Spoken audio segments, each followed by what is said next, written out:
Capítulo 22. Cómo Santa Ana cumplió en su parto con el mandato de la ley de Moisés, y cómo la niña María procedía en su infancia. Precepto era de la ley en el capítulo 12 del Levítico, que la mujer, si pariese hija, se tuviese por inmunda 2 semanas, y permaneciese en la purificación del parto 76 días, doblando los días del parto del varón. Y cumplidos todos los de su purificación, se le mandaba ofrecer un cordero de 1 año por las hijas o por los hijos en holocausto, y un palomino o tortolilla por el pecado, a la puerta del tabernáculo, entregándolo al sacerdote que lo ofreciese al Señor y rogase por ella, y con esto quedase limpia.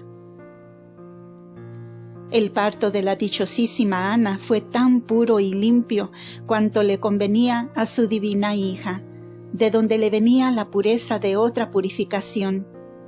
Con todo esto pagó la deuda a la ley, cumpliéndola puntualmente, teniéndose en los ojos de los hombres por inmunda la madre que estaba libre de las pensiones que la ley mandaba purificar. Pasados los 60 días de la purificación, salió Santa Ana al templo, llevando su mente inflamada en el divino ardor y en sus brazos a su hija y niña bendita, y con la ofrenda de la ley, acompañada de innumerables ángeles, se fue a la puerta del tabernáculo y habló con el sumo sacerdote, que era el santo Simeón, que como estuvo mucho tiempo en el templo, recibió este beneficio y favor de que fuese en su presencia y en sus manos ofrecida la niña María, todas las veces que en el templo fue presentada y ofrecida al Señor. Aunque no en todas estas ocasiones conoció el santo sacerdote la dignidad de esta divina señora, como adelante diremos, pero tuvo siempre grandes movimientos e impulsos de su espíritu, que aquella niña era grande en los ojos de Dios. Ofrecióle Santa Ana el cordero y tórtola con lo que demás llevaba, y con humildes lágrimas le pidió orase por ella y por su hija, que si tenían culpa las perdonase el Señor. No tuvo que perdonar su majestad, donde en hija y madre era la gracia tan copiosa, pero tuvo que premiar la humildad con que, siendo santísimas, se representaban pecadoras. El sumo sacerdote recibió la oblación y en su espíritu fue inflamado y movido de un extraordinario júbilo, y sin entender otra cosa, ni manifestar lo que sentía, dijo dentro de sí mismo: ¿qué es esta novedad que siento? Si por ventura estas mujeres son parientas del Mesías que ha de venir. Y quedando con esta suspensión y alegría, les mostró grande benevolencia. Y la Santa Madre Ana entró con su hija santísima en los brazos y la ofreció al Señor con devotísimas y tiernas lágrimas, como quien sola en el mundo conocía el tesoro que se le había dado en depósito. Renovó entonces Santa Ana el voto que antes había hecho de ofrecer al templo a su primogénita, en llegando a la edad que convenía, y en esta renovación fue ilustrada con nueva gracia y luz del Altísimo, y sintió en su corazón una voz que le decía: cumpliese el voto. Llevase y ofreciese en el templo a su hija niña dentro de 3 años. Y fue esta voz como el eco de la Santísima Reina, que con su oración tocó el pecho de Dios para que resonase en el de su madre. Porque al entrar las 2 en el templo, la dulce niña, viendo con sus ojos corporales su majestad y grandeza, dedicada al culto y adoración de la divinidad, tuvo admirables efectos en su espíritu. y quisiera postrarse en el templo y besando la tierra de él, adorar al Señor. Pero lo que no pudo hacer con el efecto de las acciones exteriores, suplió con el afecto interior, y adoró y bendijo a Dios con el amor más alto y reverencia más profunda que antes ni después ninguna otra pura criatura lo pudo hacer. Y hablando en su corazón con el Señor, hizo esta oración: Altísimo e incomprensible Dios, Rey y Señor mío, digno de toda gloria, alabanza y reverencia, yo, humilde polvo, pero hechura vuestra, os adoro en este lugar santo y templo vuestro, y os engrandezco y glorifico por vuestro ser y perfecciones infinitas. Y doy gracias, cuanto mi poquedad alcanza, a vuestra dignación, porque me habéis dado que vean mis ojos este santo templo y casa de oración, donde vuestros profetas y mis antiguos padres os alabaron y bendijeron, y donde vuestra liberal misericordia obró con ellos tan grandes maravillas y sacramentos. Recibidme, Señor, para que yo pueda serviros en él cuando fuere vuestra santa voluntad. Hizo este humilde ofrecimiento como esclava del Señor, la que era reina de todo el universo. Y en testimonio de que el Altísimo la aceptaba, vino del cielo una clarísima luz que sensiblemente bañó a la niña y a la madre, llenándolas de nuevos resplandores de gracia. Y volvió a entender Santa Ana que al tercer año que presentase a su hija en el templo, porque el agrado que el Altísimo había de recibir de aquella ofrenda no consentía más largos plazos, ni tampoco el afecto con que la niña divina los deseaba. Los santos ángeles de guarda y otros innumerables que asistieron a este acto cantaron dulcísimas alabanzas al autor de las maravillas. Pero de todas las que allí sucedieron, no tuvieron noticia más que la hija santísima y su madre Ana, que interior y exteriormente sintieron lo que era espiritual o sensible respectivamente. Solo el santo Simeón reconoció algo de la luz sensible. Y con esto se volvió Santa Ana a su casa, enriquecida con su tesoro y nuevos dones del Altísimo Dios. A la vista de todas estas obras estaba sedienta la antigua serpiente, ocultándole el Señor lo que no debía entender y permitiéndole lo que convenía, para que contradiciendo a todo lo que él intentaba destruir, viniese a servir como de instrumento en la ejecución de los ocultos juicios del muy alto. Hacía este enemigo muchas conjeturas de las novedades que en madre e hija conocía, pero como vio que llevaban ofrenda al templo y como pecadoras guardaban lo que mandaba la ley, pidiendo al sacerdote que rogase por ellas para que fuesen perdonadas, con esto se alucinó y sosegó su furor, creyendo que aquella hija y madre estaban empadronadas con las demás mujeres, y que todas eran de una condición, aunque más perfectas y santas que otras. La niña soberana era tratada como los demás niños de su edad.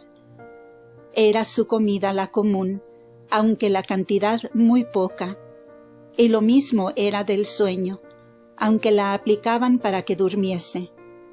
Pero no era molesta, ni jamás lloró con el enojo de otros niños, mas era en extremo agradable y apacible. Y disimulábase mucho esta maravilla con llorar y sollozar muchas veces, aunque por reina y señora, la cual en aquella edad se permitía, por los pecados del mundo y por alcanzar el remedio de ellos y la venida del Redentor de los hombres. De ordinario tenía, aunque en aquella infancia, el semblante alegre, pero severo y con peregrina majestad, sin admitir jamás acción pueril, aunque tal vez admitía algunas caricias, pero las que no eran de su madre y por eso menos medidas, las moderaba en lo imperfecto con especial virtud y la severidad que mostraba.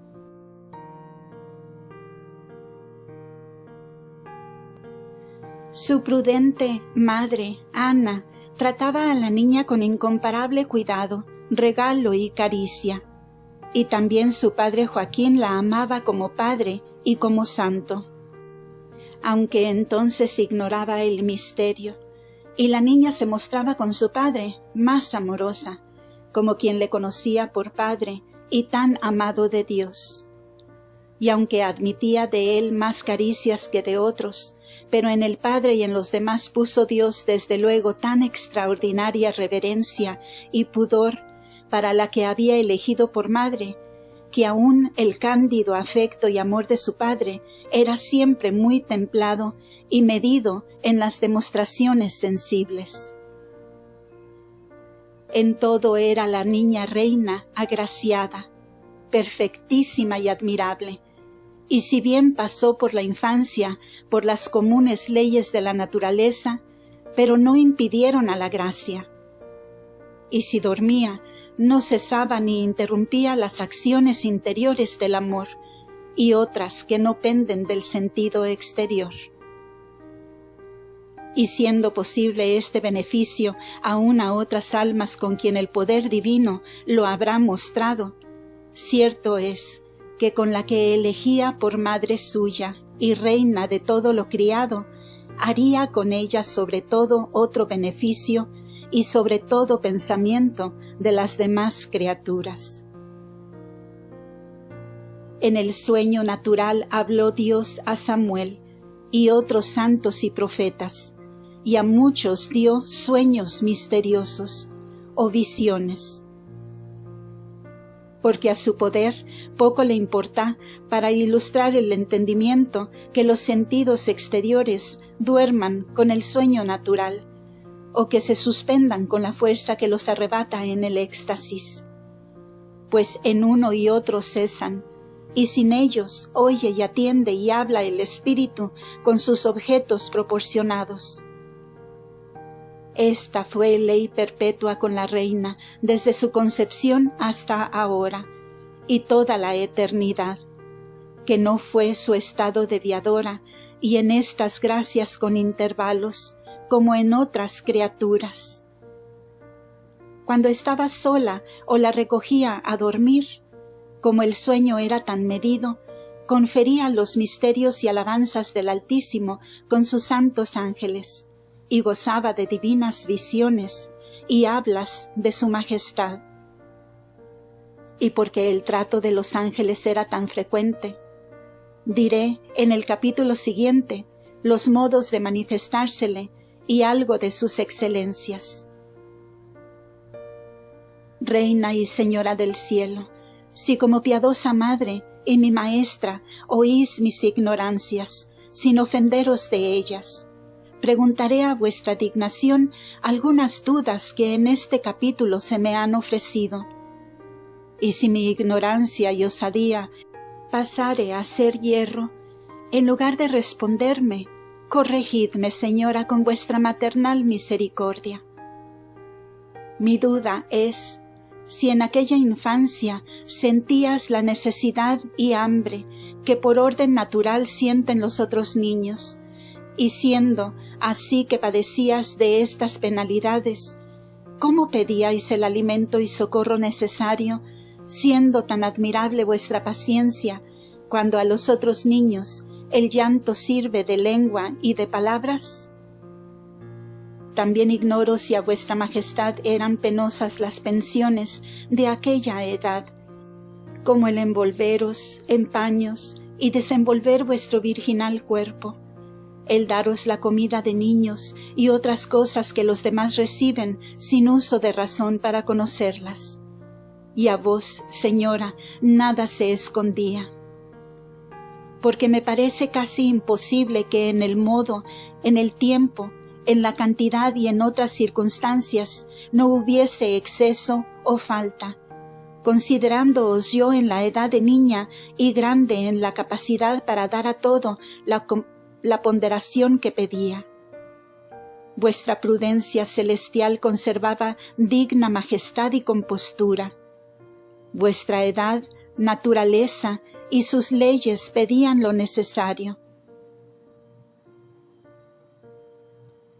No lo pedíais como niña llorando, ni como grande hablando, ni sabían vuestro dictamen, ni os trataban según el estado de la razón que tenías. Ni vuestra Madre Santa lo conocía todo, ni todo lo podía hacer ni acertar, ignorando el tiempo y el modo, ni tampoco en todas las cosas pudiera ella servir a vuestra majestad.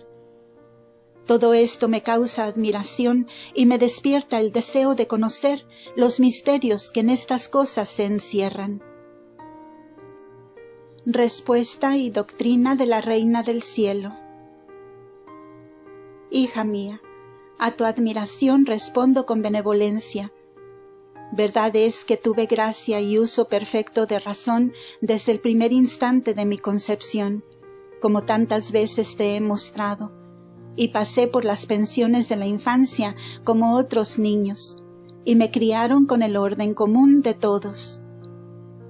Sentí hambre, sed, sueño y penalidades en mi cuerpo, y como hija de Adán estuve sujeta a estos accidentes, porque era justo imitase yo a mi Hijo Santísimo, que admitió estos defectos y penas, para que así mereciese y con su majestad fuese ejemplo a los demás mortales que le habían de imitar. Como la divina gracia me gobernaba, usaba de la comida y sueño en peso y medida, recibiendo menos que otros y sólo aquello que era preciso para el aumento y conservación de la vida y salud, porque el desorden de estas cosas no es sólo en contra la virtud, pero contra la misma naturaleza, que se altera y estraga con ellas. Por mi temperamento y medida, sentía más el hambre y sed que otros niños, y era más peligrosa en mí esta falta de alimento. Pero si no me la daban a tiempo, o si en ello excedían, tenía paciencia hasta que oportunamente, con alguna decente demostración, lo pedía. Y sentía menos la falta de sueño por la libertad que a solas me quedaba para la vista y conversación con los ángeles de los misterios divinos. El estar en paños, oprimida y atada, no me causaba tanta pena, pero mucha alegría, por la luz que tenía de que el Verbo humanado había de padecer muerte torpísima y había de ser ligado con oprobios. Y cuando estaba sola, me ponía en forma de cruz, en aquella edad, orando a imitación suya, porque sabía había de morir mi amado en ella, aunque ignoraba entonces que el crucificado había de ser mi hijo. En todas las incomodidades que padecí después que nací al mundo, estuve conforme y alegre, porque nunca se apartó de mi interior una consideración que quiero tengas tú inviolable y perpetua. Esto es, que peses en tu corazón y mente las verdades rectísimas que yo miraba, para que sin engaño hagas juicio de todas las cosas, dando a cada una el valor y peso que se le debe. En este error y ceguedad están de ordinario comprendidos los hijos de Adán, y no quiero yo que tú, hija mía, lo estés. Luego que nací al mundo y vi la luz que me alumbraba, sentí los efectos de los elementos, los influjos de los planetas y astros, la tierra que me recibía, el alimento que me sustentaba, y todas las otras causas de la vida. Di gracias al autor de todo, reconociendo sus obras por beneficio que me hacía, y no por deuda que me debía. Y por esto, cuando me faltaba después alguna cosa de las que yo necesitaba, sin turbación, antes con alegría, confesaba que se hacía conmigo lo que era razón, porque todo se me daba de gracia sin merecerlo, y sería justicia el privarme de ello. Pues dime, alma, si yo decía esto, confesando una verdad que la razón humana no puede ignorar ni negar, ¿dónde tienen los mortales el seso, o qué juicio hacen, cuando faltándoles alguna cosa de las que mal desean, y acaso no les conviene, se entristecen y enfurecen unos contra otros, y aún se irritan con el mismo Dios, como si recibieran de él algún agravio? Pregúntense a sí mismos, ¿qué tesoros, qué riquezas poseían antes que recibieran la vida? ¿Qué servicios hicieron al Criador para que se las diese? Y si la nada no pudo granjear más que nada, ni merecer el ser que de nada le dieron, ¿qué obligación hay de sustentarle de justicia lo que le dieron de gracia? El haberle criado Dios no fue beneficio que su majestad se hizo a sí mismo, sino antes fue tan grande para la criatura cuanto es el ser y el fin que tiene. Y si en el ser que recibió la deuda que nunca puede pagar, diga, ¿qué derecho alega ahora para que habiéndole dado el ser sin merecerlo, le den la conservación después de haberla tantas veces desmerecido? ¿Dónde tiene la Escritura de seguridad y abono para que nada le falte? Y si el primer movimiento y operación fue recibo y deuda con que más se empeñó, ¿cómo pide con impaciencia el segundo? Y si con todo esto la suma bondad del Criador le acude graciosamente con lo necesario, ¿por qué se turba cuando le falta lo superfluo? Oh, hija mía, qué desorden tan execrable y qué ceguedad tan odiosa es esta de los mortales.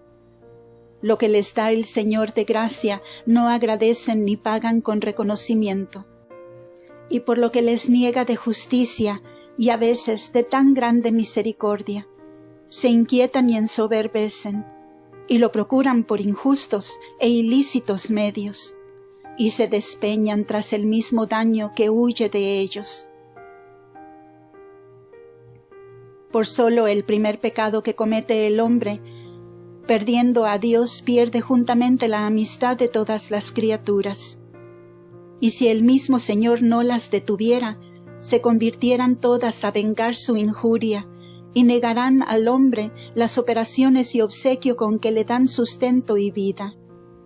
El cielo le privara de su luz e influencias, el fuego de su calor, el aire le negara la respiración, y todas las otras cosas en su modo hicieran lo mismo, porque de justicia debían hacerlo. Pues cuando la tierra negare sus frutos, y los elementos su templanza y correspondencia, y las otras criaturas se armaren para vengar los desacatos hechos contra el Criador, humíllese el hombre desagradecido y vil, y no atesore la ira del Señor, para el día cierto de la cuenta, donde se le hará este cargo tan formidable. Y tú, amiga mía, oye de tan pesada ingratitud, y reconoce humilde que de gracia recibiste el ser y vida, y de gracia te la conserva el autor de ella. Y sin méritos tuyos recibes graciosamente todos los otros beneficios, y que recibiendo muchos y pagando menos, cada día te haces menos digna, y crece contigo la liberalidad del Altísimo y tu deuda. Esta consideración quiero que sea en ti continua, para que te despierte y mueva a muchos actos de virtud. Y si te faltaren las criaturas irracionales, quiero te alegres en el Señor, y que des a su majestad gracias, y a ellas bendiciones, porque obedecen al Criador.